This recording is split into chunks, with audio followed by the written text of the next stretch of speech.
Attention gamers. I think there's only one thing League players hate more than getting fat jebated by Azania's Hourglass, any champ designed by Riot August, and the only thing League players hate more than these champs who are rocking tilting taxidermy dead skin wearing fetish passives where they can crawl inside the dead anus of their kills and just magically do everything that dead champ could do but better, is Yuumi. And the only thing League players actually hate more than Yuumi is other League players. But the bottom line is that Zhonya's has a lot of raging virgin boys salty in their tidy whities about it being a reusable item that allows a player to say oopsie I made a whoopsie but no shot in hell I'm dying from it because I've invested a sack of my hard-earned killer cash into pure gold, and with inflation rates lately investing in gold seems to be the safest bet while others are getting punished. And while players have been pissed about its presence in the game for a while, Riot has just hit us all with the shrug emoji because unless there's a Star Guardian skins series coming out for the item, it's just not on the development roadmap. But with Worlds right around the corner, Riot is scrambling to fix the reputation of pro play being a snooze fest and a half, and the idea of a farm fest finally ending with a dope kill, only to be ruined by Azania's has viewership projections more flaccid than a boiled hot dog. So you know what they did? They nerfed the item. Well, they made it more expensive as well as its components that you can get for free from a talent. So today I figured I would celebrate a broken item becoming more broken by showing how rushing it first will have you stealing criminal amounts of LP in solo queue. On account of Rav stealing LP, we'd like to call our next witness. Can you tell us a bit more about the game you were in where Rav was dying on repeat? Oh, dude, great question. What's the relevance here? I've never even seen this guy before. Yo boner boy, have I ever fed your lane? No, sir. Do you even play League of Legends? Negative.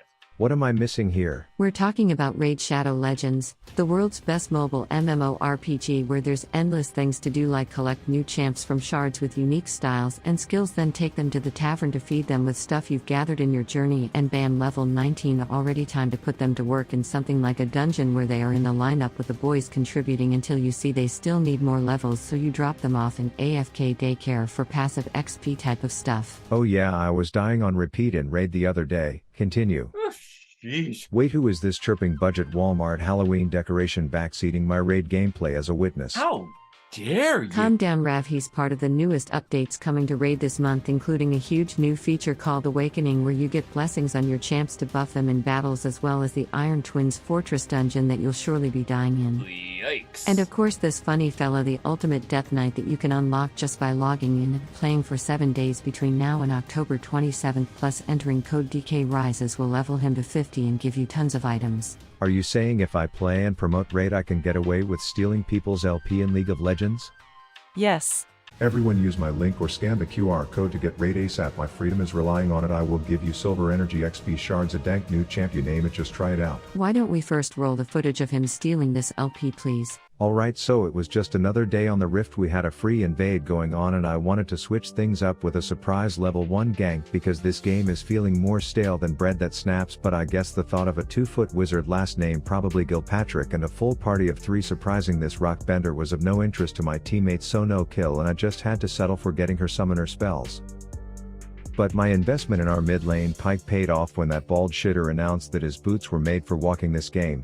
So I slyly told the gang that I had to slip out for a quick piss in the tall grass, which was a foolproof plan until some muddy moron had to pay us a surprise visit and take a grade A shit on my support. So I do my job of locking the bad guys inside of my purple prison and then whiffing 100% of my abilities until the ginger burns to death. Then if I'm being honest, I was ready to call it a day, go home, jerk my mini Irish dick off and go to bed, but Turtle Tits here wanted to make the most of his trip south, so he gooch grabs a university chick and she flashes him, which was just about enough for him to orgasm.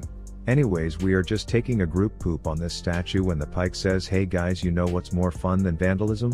Cold-blooded murder, and then he scurries off, yanks a chick off the street, and we all kill her. At this point I am successfully putting my banging internet GF in the color circle but failing to make it rain on her with a pride parade, but at least Bald Barbosa is here again to cop his kill. Then when I see Obama's wife wrap the zombie hands around Psyop's Twinkleshit's ankles, I offer a trade as flash for mine, and then says he loads some coke and Mentos into her beam rifle and aims its asshole towards kill corner to send that wanker packing.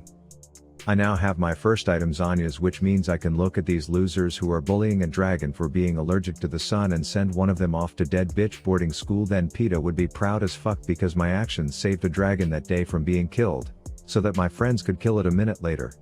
Anyways, I put a Craigslist ad out saying I was giving away Belle Delphine's gamer girl bath water and all these pervs looking to get pink eye showed up, so all I had to do was drop pretty rainbow gates for a cute backdrop to the blonde getting beaten and then hit a tit tap on my ult for the double snag. And we quickly discovered that the Goku meets Ellen DeGeneres crossover event in the form of their ADC is no match for an accuracy-less leprechaun and the most dramatic auto attack ever. He's 69 Riot, you damn pervs over there. Turns out the albino Drake that we murdered earlier's turd-crusted brother is here to avenge his death, and all the players are lurking as if a streamer touched a tit he wasn't given permission to when the owner of said tit had one too many white claws, which honestly disgusts me to think about. Keep your grubby virgin hands to yourself. But anyway, everyone is expecting internet drama, but the only news to report was that their team's TOF got blown up yet again, and then the coked up sword lord opted out of trying any funny business with me because he could probably feel my greasy Lay's potato chip ridden fingers just caressing my Zanya's active, so we chased his ass down and then I fired my ult into his dead corpse.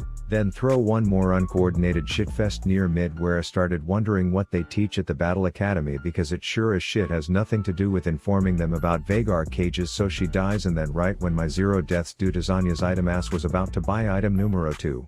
We won the game on account of League players having no mental fortitude when losing. So I figured I would queue up again to give another example of the power behind rushing this newly nerfed buffed item. Game 2, I'm supporting on this burnt pizza roll as my accuracy remains as consistent as a boiled turkey, but Samira was released after Aphelios, so we win that fight, but then Ash is all like an eye for an eye while my Qs must have social anxiety because they are avoiding all human contact, and I would say the ending was flashy, but truth be told I had no flashes when all was said and done. Then my plan was simple. Take control over this tall patch of weeds while hacking their ADC's computer and making him seem like a moron for walking straight into us as we claim some free cash. And at this point I want to emphasize the importance of communication. You see, I'm not trying to put Coach Nice out of business, you old dust bucket keto diet looking fuck, but basically there's no one in the game who provides better advice than me, as you can see by how wildly successful my proposed plan to just run at the enemy and jam our dicks into our keyboard turned out to be.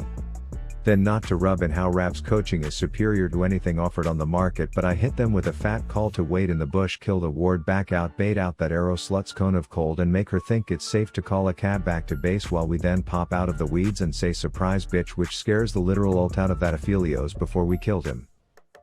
I've now acquired my first item, Hourglass, which turns my own level of skill required to win fights into something non-existent, as I can just walk in there and volunteer the emo for a violent game of hot potato until he eventually pisses off.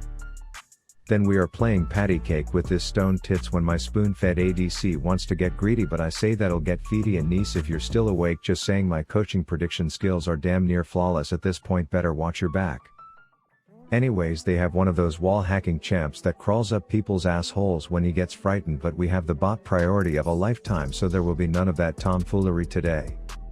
So I'm 4-0-4 because first item Zanya's makes you immortal in early game situations. As you can see, I just lured this talent into what should have been an easy bait and kill, but something didn't quite.